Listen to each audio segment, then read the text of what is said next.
അങ്ങനെ നയന ഓഫീസിലേക്കൊക്കെ പോകുന്നൊരു സമയമാണ് കേട്ടോ. ഈ സമയത്ത് നയനയുടെ പിന്നാലെ ഭ്രാന്ത് പിടിച്ച് ഒരു കാമുകൻ നടപ്പുണ്ട്. അതിന്റെ ഡീറ്റെയിൽ ആയിട്ട് സ്റ്റോറീസ് ഒക്കെ നമ്മൾ അപ്ലോഡ് ചെയ്യുന്നതായിരിക്കും കേട്ടോ വരുന്ന ദിവസങ്ങളിൽ. അങ്ങനെ ആ കാമുകൻ നയന തന്നെ ഭ്രാന്ത് പിടിച്ച് നടക്കാണ്.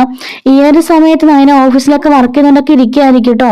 ഈ ഒരു കാര്യമൊക്കെ അബിക്കറിയാം. അബിയും കൂടെ സപ്പോർട്ട് ചെയ്തിട്ടാണ് ഇയാളോട് വരുന്നത് കേട്ടോ. നയന എവിടെയുണ്ടെന്നുള്ള കാര്യങ്ങളൊക്കെ അയാൾക്ക് ഷെയർ ചെയ്യുന്നതും അബി തന്നെയാണ്.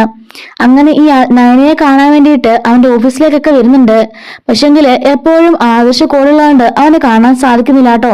പലതവണയായിട്ട് അവൻ നയനയെ ഫോളോ ചെയ്തിട്ട് ഈ കാര്യങ്ങൾ പറയുമ്പോൾ നയന പറയുന്നുണ്ട്, ഞാൻ വിവാഹം കഴിഞ്ഞൊരു പെൺകുട്ടിയാ, ദയവ് ചെയ്ത് എന്നെ ഉപദ്രവിക്കരുത്, നിങ്ങൾ നിങ്ങളുടെ പാട്ടിന് പോകണം എന്നൊക്കെ പറഞ്ഞ് നയന ദേഷ്യപ്പെടുന്നുണ്ട്. അയാളാണെങ്കിൽ വീണ്ടും വീണ്ടും നയനെ ഉപദ്രവിച്ചുകൊണ്ട് നയനയുടെ പുറകെ തന്നെ ഉണ്ട് കേട്ടോ. ആദർശിന്റെ കാര്യങ്ങളൊക്കെ നയന പറയുന്നുണ്ട്. അവനിനി വരട്ടെ, അവനെ ഞാൻ കൈകാര്യം ചെയ്തോളാം എന്നൊക്കെ ആദർശ് പറഞ്ഞ് സമാധാനിപ്പിക്കുകയാണ് ചെയ്യുന്നത്. അങ്ങനെ നയന ഓഫീസിൽ ഓവർ ടൈം വർക്ക് ചെയ്തോണ്ടിരിക്കായിരിക്കും. സന്ധ്യ സമയമൊക്കെ ആയിരിക്കും കേട്ടോ. ബാക്കിയുള്ള എല്ലാ സ്റ്റാഫും പോയി കഴിഞ്ഞാണോ അപ്പോഴാണ് ഇവൻ ഇവിടെ നയന ഉണ്ടെന്ന് അറിഞ്ഞിട്ട് അങ്ങോട്ടേക്ക് വരുന്നത്. അങ്ങനെ ബാക്കി എല്ലാ സ്റ്റാഫുകളും പോയി കാണട്ടോ. ഒന്ന് രണ്ട് പേര് മാത്രമേ കാണുള്ളൂ. അങ്ങനെ നയനയുടെ മുറിയിലേക്ക് അവൻ കയറി വരുന്നുണ്ട്, ക്യാബിനിലേക്ക് കേട്ടോ. നയന അവിടെ നിൽക്കാതിരിക്കും. ഇവൻ പിന്നാലെ ചെന്ന് അവളെ കയറി പിടിക്കുന്നുണ്ട്. നയനെ കുതിരി വിടാൻ ശ്രമിക്കുന്നുണ്ടെങ്കിലും അവൻ അവളെ പിടിച്ച് താഴത്തേക്ക് താഴോട്ട് ഇങ്ങനെ വലിച്ചിടുന്നുണ്ട് കേട്ടോ. നയന അവിടെ കിടന്ന് ബഹളം വെക്കുന്നുണ്ടെങ്കിലും ഇവൻ അപ്പോഴേക്കും വാപിടിച്ച് പോത്തുന്നുണ്ട്. അവിടുത്തെ ഒരു ഡിസൈനിന്റെ ആ ഒരു ഫ്രെയിം ഇങ്ങനെ പൊട്ടിച്ചിട്ട് അതിന്റെ ഒരു ചില്ല കഷ്ണം അവൻ കയ്യിലെടുക്കുന്നുണ്ട്. എന്നിട്ട് നയന പറയാണ്, മിണ്ടാ ഞാൻ ഇപ്പൊ കൊന്നുകളയും എന്ന് പറയുന്നുണ്ട് കേട്ടോ. എന്നിട്ട് അവൻ പറയാണ്, നീ എല്ലാം ഉപേക്ഷിച്ച് എന്റെ കൂടെ വരണം എന്ന് പറയുന്നുണ്ട്. നയന പറയാണ്, നീ എന്തൊക്കെയാ പറയുന്നത്? നീ എന്റെ ജീവിതത്തിലേക്ക് വന്നിട്ട് ഇപ്പൊ വെറും 1 മാസം അങ്ങോട്ട് ആവുന്നതേ ഉള്ളൂ. നീ ആരാണെന്ന് കൂടി എനിക്ക് അറിയില്ല. വന്നപ്പോ തൊട്ട് എന്നെ ശല്യം ചെയ്തതിന് പിന്നാലെ നടക്കാ ചെയ്യുന്നത്. എന്നിട്ട് നിന്റെ കൂടെ പറഞ്ഞോ? എന്റെ ജീവൻ ആദിശേട്ടനാണ്, എന്റെ ജീവിതം ആദിശേട്ടനാ. ആദിശേട്ടനില്ലെങ്കിൽ ഞാൻ മരിക്കും. അത്രത്തോളം എനിക്ക് ആദിശേട്ടനെ ഇഷ്ടമാണ്. എന്നിട്ടാണോ നീ പറയുന്നത് ഞാൻ നിന്റെ കൂടെ പറഞ്ഞോന്ന്? ഒരിക്കലും നടക്കാത്ത കാര്യമാ. അതുകൊണ്ട് നീ നിന്റെ പാട് നോക്കി പോയിക്കോ. മര്യാദക്കിടന്ന് പോയിരുന്നെങ്കിൽ നിന്നെ അറസ്റ്റ് ചെയ്ത് സ്റ്റേഷനിലാക്കേണ്ടി വരും എന്നൊക്കെ പറയുന്നുണ്ട്. ഓഹോ, ഇവിടെ നീ പോയാലല്ലേ എന്നെ അറസ്റ്റ് ചെയ്യാൻ പറ്റുള്ളൂ. നമുക്ക് ഒരുമിച്ച് ജീവിക്കാൻ പറ്റില്ലെങ്കിൽ ഒരുമിച്ച് മരിക്കാം, ബാ എന്ന് പറയുന്നുണ്ട് കേട്ടോ. നയന ചോദിക്കാണ്, നീ ആരാ? നിനക്കെന്താ ഭ്രാന്തുണ്ട്? ഒരിക്കലും ഞാൻ നിന്നെ അംഗീകരിക്കാൻ പോകുന്നില്ല. എന്റെ ജീവിതം ആദിശേട്ടനാണ്. എന്റെ കഴുത്തിൽ നിന്ന് താലി കണ്ടോ, അതിന്റെ ആദിശേട്ടൻ കെട്ടുന്ന എന്നൊക്കെ പറയുന്നുണ്ട്. ഓഹോ, ഈ താലി പൊട്ടിച്ചെറിയാൻ അത്ര സമയമൊന്നും വേണ്ട എന്നൊക്കെ പറയുന്നുണ്ട് കേട്ടോ. എന്നിട്ട് ഈ ചില്ലുകുപ്പി കണ്ടോ, അത് നിന്റെ കാര്യത്തിൽ ആദ്യം ഞാൻ മുറിക്കാം, എന്നിട്ട് എന്റെ കാര്യത്തിൽ മുറിക്കാം എന്നൊക്കെ അയാൾ പറയുന്നുണ്ട് കേട്ടോ. അങ്ങനെ പറഞ്ഞിരിക്കുന്ന സമയത്തായിരിക്കും കൃത്യമായിട്ട് അങ്ങോട്ടേക്ക് ആദർശ് കയറി വരുന്നത്. ആദർശ് കഥകൾ തുറക്കുമ്പോൾ കാണുന്ന കാഴ്ച ഇവരിങ്ങനെ ഈ ചില്ലുമായിട്ട് നയനയെ ഭീഷണിപ്പെടുത്തിക്കൊണ്ടിരിക്കുന്നതായിരിക്കും കേട്ടോ. ഇത് കണ്ട് ആദർശ് ഞെട്ടിപ്പോകുന്നുണ്ട്. ഓടി വന്നിട്ട് ആദർശ് അവനെ ചവിട്ടി താഴെയിടുന്നുണ്ട്. അവൻ ആ ഗ്ലാസ് കൊണ്ട് വീണ്ടും വന്ന് ആദർശിനെ കുത്താൻ ശ്രമിക്കുമ്പോഴേക്കും ആദർശ് അവന്റെ കൈ പിടിച്ച് ഒടിച്ചുവിടുന്നുണ്ട് കേട്ടോ. അങ്ങനെ അവനെ പിടിച്ച് തള്ളുന്നുണ്ട്. അവൻ ആ ഒരു ഡെസ്കിന്റെ മുകളിലേക്ക് വീഴുകയാണ്. ഈ സമയത്ത് നയന ഓടി വന്ന് ആദർശേട്ടാന്ന് പറഞ്ഞ് ആദർശിനെ കെട്ടിപ്പിടിക്കുന്നുണ്ട്. നയന, നീ കരയില്ലേ? നീ എന്തിനാ കരയുന്നേ? ഞാനില്ലേ നിന്റെ കൂടെ? ഒരിക്കലും നിനക്ക് ഒന്നും സംഭവിക്കാൻ ഞാൻ സമ്മതിക്കില്ല എന്നൊക്കെ പറയുന്നുണ്ട്. അങ്ങനെ നാട് 2 കണ്ണുകളും ആദർശ് തുടച്ചു കൊടുക്കുന്നുണ്ട് കേട്ടോ. ഇതേ സമയത്ത് വീണ്ടും അവൻ എഴുന്നേറ്റ് ഓടി വന്ന് ആദർശിനെ ഉപദ്രവിക്കാൻ ശ്രമിക്കുമ്പോഴേക്കും അവൻ വീണ്ടും അവനുമായിട്ട് ഫൈറ്റ് ചെയ്യാണ്. താഴെ കിടന്നൊരു കൂജ എടുത്ത് ആദർശിനെ തലക്കിട്ടടിക്കാൻ വേണ്ടി അവൻ ഓടി വരുമ്പോഴേക്കും ആ കൂജ അവന്റെ കയ്യിൽ നിന്ന് തട്ടിക്കളയുന്നുണ്ട്. എന്നിട്ട് വീണ്ടും അവനെ പൊതിരെ തല്ലുന്നുണ്ട് കേട്ടോ. അങ്ങനെ അവൻ ആ താഴേക്ക് പോയി വീഴുകയാണ്. അവിടെയുള്ള കുറെ ഫ്രെയിമുകളൊക്കെ പൊട്ടി വീഴുന്നുണ്ട്. അതിന്റെ മുകളിലേക്ക് ഇവൻ വീഴുകയാണ്. നീ ആരടാ? നീ എന്തിനാ നയനെ പിന്നാലെ ശല്യം ചെയ്തത്? കുറെ ദിവസമായി നയനോട് പറയാൻ തുടങ്ങിയിട്ട് ആരാ അവളെ ശല്യം ചെയ്യുന്നുണ്ടെന്ന്. അതുകൊണ്ട് തന്നെയാ ഞാൻ അവളെ വിട്ടിട്ട് പോവാതെ അവളുടെ കൂടെ തന്നെ നടക്കുന്നേ എന്ന് പറയുന്നുണ്ട്. നീ ആരാന്നൊക്കെ ചോദിക്കാണ്. എനിക്ക് നയനെ ഇഷ്ടാ, നയനയ്ക്ക് വിവാഹം കഴിക്കണം, എനിക്ക് അവളെ മാത്രം മതി എന്നൊക്കെ പറയുമ്പോഴേക്കും നിനക്കെന്താ വട്ടുണ്ടോ? അവളെന്റെ ഭാര്യ, താമസിക്കാതെ അവളെന്റെ കുഞ്ഞിന്റെ അമ്മയുമാകും. നീ എന്തിനാ പിന്നെ അവളുടെ പിന്നാലെ നടക്കുന്നേ? നിനക്ക് വേറെ പെൺപിള്ളേരെ കിട്ടത്തില്ല എന്നൊക്കെ ചോദിക്കുന്നുണ്ട്. വേണ്ട, എനിക്ക് വേറെ ആരെയും വേണ്ട, എനിക്ക് നയനയെ മാത്രം മതി. നയന എന്റെ ജീവന, എനിക്ക് അവളെ മാത്രം മതി എന്നൊക്കെ പറയുന്നുണ്ട്. നിന്നെ പോലെ സ്വത്ത് മുതലൊന്നും കാണില്ലെങ്കിലും ഞാൻ അവളെ പൊന്നുപോലെ നോക്കും എന്നൊക്കെ പറഞ്ഞാൽ വീണ്ടും ഭ്രാന്ത് കാണിക്കാൻ കേട്ടോ.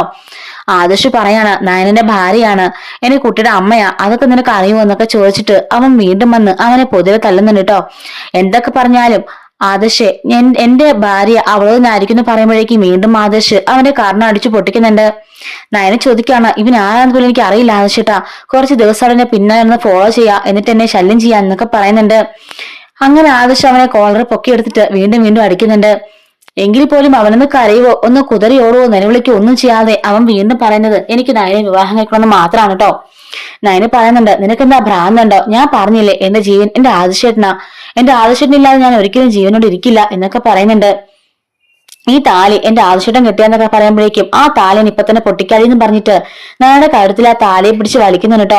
ആദർശ് ഇടാന്നും പറഞ്ഞിട്ട് അവനെ പിടിച്ചു മാറ്റാൻ ശ്രമിക്കുകയാണ്. ഈ സമയത്ത് നയനയുടെ കഴുത്തിൽ ഇങ്ങനെ അവൻ ആ മാലയെ പിടിച്ച് വലിക്കുന്നുണ്ട്. ആദർശ് പിന്നാലെ അവന്റെ കൈ പിടിക്കാൻ ശ്രമിക്കുന്നുണ്ട് കേട്ടോ. എത്ര ശ്രമിച്ചിട്ടും അവനെ ആ താലി എന്നുള്ള അവന്റെ കൈ പിടിക്കുന്നില്ല. ആദർശാണെങ്കിൽ കുറെ അവനെ അടിച്ചുപദ്രവിച്ചാക്കിയാണ് കേട്ടോ ആ കൈ പിടിപ്പിക്കുന്നത്. ഈ സമയം കൊണ്ട് തന്നെ ആ താലി ചെയിൻ ഒരഞ്ഞ് നയനയുടെ കഴുത്തിൽ സാരമായി തന്നെ പരിക്കേൽക്കുന്നുണ്ട്. അങ്ങനെ അവൻ വീണ്ടും ആദർശനെ കുറെ അടിക്കുന്നുണ്ട്. എന്നിട്ട് ആദർശ് സെക്യൂരിറ്റി വിളിക്കാണ്. സെക്യൂരിറ്റീസ് ഒക്കെ വന്നിട്ട് അവനെ കൊണ്ട് പോകുന്നുണ്ട്. പോലീസ് സ്റ്റേഷനിലാക്ക് എന്ന് പറയുന്നുണ്ട് കേട്ടോ. അങ്ങനെ സെക്യൂരിറ്റീസ് ഒക്കെ ഇവനെ പോലീസ് സ്റ്റേഷനിലേക്ക് ആക്കുന്നുണ്ട്. ഈ സമയത്ത് നായയുടെ കഴുത്ത് മുറിഞ്ഞ് ചോര വരുന്നുണ്ടായിരിക്കും കേട്ടോ. ആദർശ് പെട്ടെന്ന് തന്നെ ഒരു തുണിയെടുത്ത് അവന്റെ കർച്ചീഫ് എടുത്ത് അവളുടെ കഴുത്തിൽ ഇങ്ങനെ പൊത്തിപ്പിടിക്കുന്നുണ്ട്. ബാ നായന, നമുക്ക് എത്രയുണ്ടെന്ന് ഹോസ്പിറ്റലിലേക്ക് പോവാന്ന് പറയുന്നുണ്ട്. സാറിൽ ആദർശിട്ടെന്ന് പറയുമ്പോൾ അതൊന്നും പറ്റില്ല, ബാ ഹോസ്പിറ്റലിലേക്ക് പോവാന്നും പറഞ്ഞ് നിർബന്ധം പിടിച്ച് ആദർശ് അവളെയും കൊണ്ട് ഹോസ്പിറ്റലിലേക്ക് പോകുന്നുണ്ട്. അങ്ങനെ ഹോസ്പിറ്റലിലേക്ക് ചെല്ലുമ്പോഴേക്കും ആദർശിന് വെപ്രാളം കണ്ടത് അതിന് ഭയങ്കര സന്തോഷമാണ് കേട്ടോ.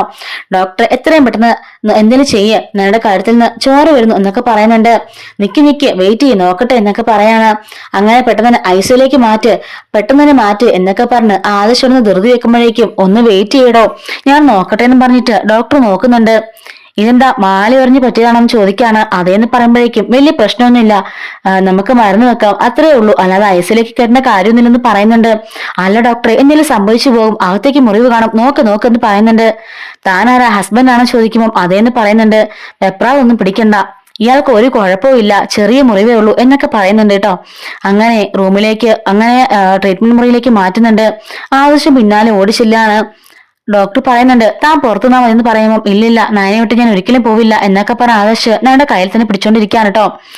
അപ്പോഴേക്കും ഡോക്ടർ ഇയാളുടെ ഒരു കാര്യം എന്ന് പറയാണ്. അല്ല, നിങ്ങൾ എവിടത്തെ ചോദിക്കുമ്പോൾ ഡോക്ടർക്ക് എന്നെ മനസ്സിലായില്ലേ, ഞാൻ ആദർശ് മൂർത്തി സ്റ്റോറിയുടെ MD എന്ന് പറയുമ്പോൾ ഓ ആനന്ദമൂർത്തി സാറിന്റെ കൊച്ചുമകനാണെന്ന് ചോദിക്കുന്നുണ്ട്. അതേന്ന് പറയുന്നുണ്ട്. ഓഹോ, എന്താ സംഭവിച്ചതെന്ന് ചോദിക്കാണ്. ആരാണെന്നറിയില്ല, ഒരാളെ വന്ന് ഇയാളെ ഉപദ്രവിക്കാൻ ശ്രമിച്ചു, ഇയാളുടെ താലിയൊക്കെ വലിച്ചു പൊട്ടിക്കാൻ ശ്രമിച്ചു, അങ്ങനെ സംഭവിച്ചതാണെന്ന് ആദർശ് പറയാണ്. ഓഹോ, പോലീസിൽ കേസ് കൊടുത്തില്ലെന്ന് ചോദിക്കുമ്പോഴേക്കും അവരെ പോലീസ് സ്റ്റേഷനിൽ ആക്കിയിട്ടുണ്ട് എന്ന് പറയാണ്.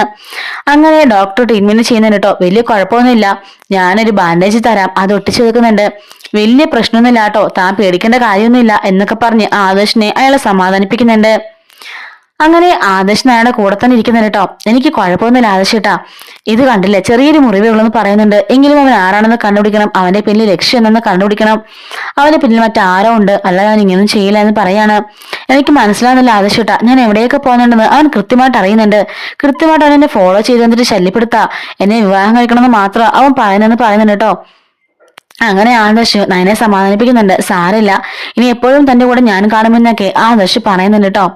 അപ്പൊ ഇതിന്റെ ബാക്കി സ്റ്റോറി നമ്മൾ അടുത്ത അപ്ലോഡ് ചെയ്യുന്നതായിരിക്കും. മിസ്സായിരിക്കും. ചാനൽ സബ്സ്ക്രൈബ് സപ്പോർട്ട് ചെയ്യണേ. Thanks for watching.